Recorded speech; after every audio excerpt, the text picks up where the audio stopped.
Welcome back جی. Doctor Salman شاہ صاحب، آپ یہ بتا رہے تھے کہ ان کو دبئی کو تو بیل آؤٹ کر لیں گے بہت سارے جو ان کے، خاص طور پہ ابو ظہبی، لیکن پاکستان کی جو بہت فرجائل اکانومی ہے اور پاکستان کے بہت بڑی انویسٹمنٹ دبئی میں تھی، تو اس کا کیا امپیکٹ ہوگا؟ اور اب ریمیٹنسز پہ بھی تو امپیکٹ نظر آ رہا ہے کہ اگر پاکستان کی بہت ساری ورک فورس جو ان امپلائے ہو جائے گی وہاں پہ، تو اس کا کیا سیناریو کیا دیکھ رہے ہیں؟ دیکھیں، پہلی بات تو یہ ہے کہ جو ابو ظہبی کی سے اسٹیٹمنٹ آئی ہے وہ زیادہ ری ایشورنگ نہیں ہے، اور اس نے جو جٹرز ہیں ان کو کام ڈاؤن نہیں کیا. اور اگر دبئی گورنمنٹ کی بھی اسٹیٹمنٹ کہ یہ دبئی ورلڈ جو ہے اس کے ساتھ گورنمنٹ کا تعلق نہیں ہے، وہ بھی کوئی ری ایشورنگ بات نہیں ہے. سو آئی تھنک کہ ابھی تک جو اسٹیپس لیے گئے ہیں اس نے اس مسئلے کو کام ڈاؤن نہیں کیا، اور آئی تھنک کہ یہ ذرا تھوڑا سا مسئلہ چلے گا.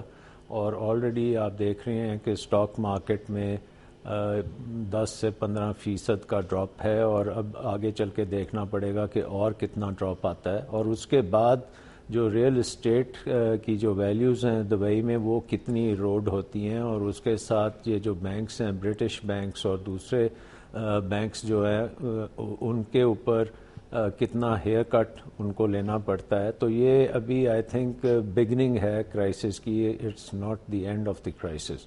سو ہیونگ سیڈ دیٹ، پاکستان کے اوپر اس کا ڈائریکٹلی تو ہمارے بینکس کا وہاں پہ ایکسپوجر اس طریقے سے نہیں ہے کہ وہ پورے بینک کو لے ڈوبے. ان کی برانچز ہیں جو افیکٹ ہوں گی، but over all I think ہمارا جو بینکنگ سسٹم ہے اس کو زیادہ کوئی اس سے نقصان نہیں ہوگا. جہاں تک ریمیٹنسز کا تعلق ہے، کیونکہ اکنامک ایکٹیویٹی دبئی میں خاصی افیکٹ ہوگی، پرٹیکولرلی کنسٹرکشن تو آلریڈی خاصی نیچے آ چکی ہے. فائنینشیل سینٹر میں جو لوگ بیٹھے ہیں وہ بھی ذرا انڈر پریشر آئیں گے، کچھ بینکس بھی لوڈ شیڈنگ کریں گے.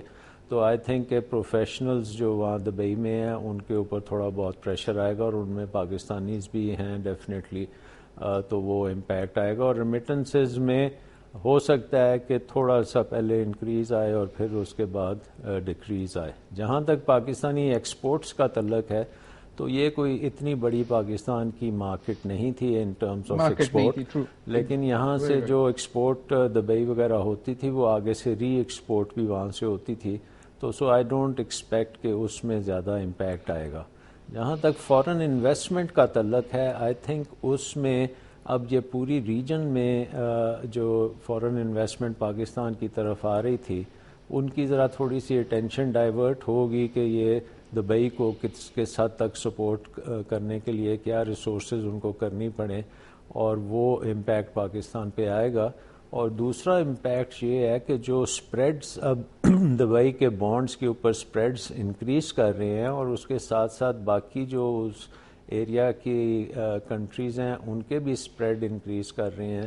اور ہو سکتا ہے کہ پوری ایمرجنگ مارکیٹس کے جو سپریڈز ہیں، پرٹیکولرلی کنٹریز لائک پاکستان، وہاں بھی سپریڈز انکریز کر جائیں. اور جو پروگرام بن رہا تھا کہ پاکستان ایک یورو بانڈ کرنے کی کوئی تیاری کر رہا تھا، تو وہ ہمیں اب ایویلیویٹ کرنا پڑے گا کہ اس کے سپریڈز پہ کتنا فرق پڑے گا. ہوپ فلی ہمارے بانڈز پہ اتنا زیادہ فرق نہیں پڑنا چاہیے، لیکن جب یہ ویو چلتی ہے تو وہ کنٹیجن امپیکٹ سب طرف آتا ہے، اینڈ اس سے کچھ تھوڑا بہت امپیکٹ آ سکتا ہے. سو آئی تھنک یہ سچویشن یہ ہے کہ ہمیں بڑی کلوزلی اس کو واچ کرنا چاہیے، اور کوشش یہی کرنی چاہیے کہ اپنے جو ہماری جو وہاں پہ ایکسپوجرز ہیں وہ کورڈ ہونی چاہیے، اور we hope for the best. باقی یہ ہے کہ اس وقت کیونکہ پاکستان میں آئی ایم ایف کا پروگرام بھی ہے اور پیسہ جو ہے وہ فارن انویسٹمنٹ ویسے ہی بند ہوئی ہے، تو تھوڑا اس میں ایکسٹینڈ ہو جائے گا پیریڈ کہ یہ جب یہ فارن انویسٹمنٹ دوبارہ سے پاکستان آئے. سو ایک انڈائریکٹ قسم کے امپیکٹس پاکستان پہ ہوں گے. لیکن پاکستان کی سچویشن یہ ہے کہ ہماری انٹرنل مس گورننس کے جو ایشوز ہیں وہ بہت بڑے ہیں، اور اس کو وہ ڈوارف کرتے ہیں. اور ہمیں اگر ڈاکٹر صاحب اس ایشو پہ ہم آپ سے دوبارہ بات کرتے ہیں، لیکن ذرا ڈاکٹر اشفاق صاحب سے ہم انپٹ لینا چاہیں گے.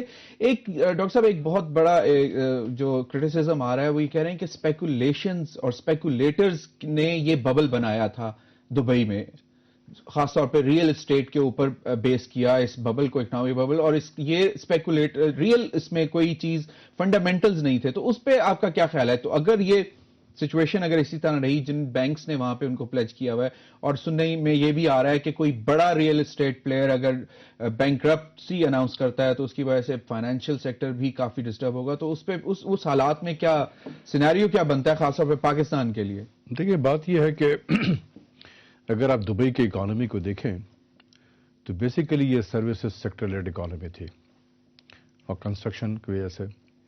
اس کا روٹ اگر آپ دیکھیں، تلاش کریں، تو وہ پیریڈ ہے جب آئل کے پرائسز تیزی سے بڑھنے لگی، پرٹیکولرلی عراق میں جنگ کے شروع ہونے سے پہلے ایک انسرٹن کیفیت ہو گئی تھی، آئل کی پرائسز بڑھنی شروع ہو گئی تھی.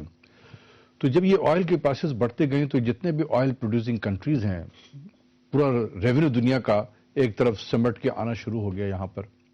تو وہ ان کو پار کرنے کے لیے کہیں پیسے چاہیے تھے اس کو. تو Dubai was a very attractive market. تو وہ آئل منی جو ہیں وہ ریئل اسٹیٹ کی شکل میں دبئی میں کافی تعداد میں آیا ہے. دوسری چیز یہ ہے کہ جس وقت زمانے میں ہم اپنا بانڈ فلوٹ کر رہے تھے تو ہم دیکھتے تھے کہ اس زمانے میں دبئی وغیرہ کے اور اس قسم کے دبئی ورلڈ یا نخیل یا اپنا بھی بانڈ فلوٹ کرتے تھے.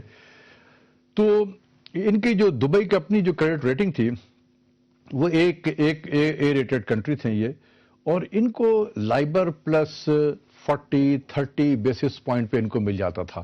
تو بہت چیپ ریٹ پہ یہ نخیل والوں نے یا دبئی ورلڈ نے ان جنرل یا دبئی گورنمنٹ نے ان جنرل بہت پیسے اٹھائے، اور لوگوں کے پاس پیسے بھی تھے وہ ان کو دے رہے تھے پیسے. اور یہ وہی ٹائم ہے ڈاکٹر صاحب جب پاکستان کی سٹاک مارکیٹ میں کریش آیا اور پھر یہاں سے بھی لوگوں نے پیسے نکال کے وہاں پہ انویسٹ کیا ریل اسٹیٹ میں 2005 کے.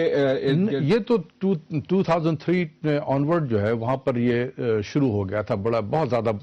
وہ تو 9/11 کے بعد جو امپیکٹ آیا تھا وہ تو ڈیفینیٹلی ریل اسٹیٹ میں اور جب دبئی میں انویسٹمنٹس آئیں، لیکن پاکستان سے زیادہ تر جو کیپٹل فلو ہوا، مطلب کیپٹل پاکستان سے جو ایک لوگوں کا کہنا ہے کہ یہ ہمارے یہاں ریمیٹنس جو اس ڈپریسڈ گلوبل اکنامک کنڈیشنز میں ہمارے یہاں ریمیٹنس جو ہے 30-32% بڑھے ہوئے ہیں.